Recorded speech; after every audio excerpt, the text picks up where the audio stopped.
The topic of today's video is how to change Webull security questions. So what you want to do is head over to the Webull app and we are going to click on the bottom right here on menu. In menu, you want to click on settings, then account security. From there, we want to go to the top right icon, the question mark, and this will take us to the help center. Now we want to click on contact us right at the bottom. And this will put us in contact with the support bot at first. And all you need to do is make your case clear, tell them you want to reset your security questions.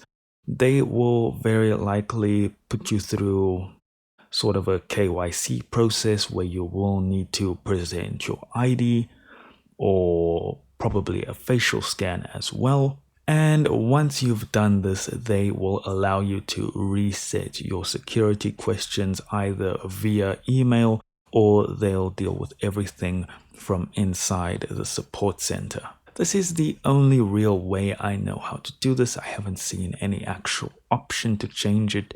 Even changing your password does not do the trick. That is all I have for you tonight. Thank you so much for watching. Do consider liking and subscribing, and I'll see you in the next video.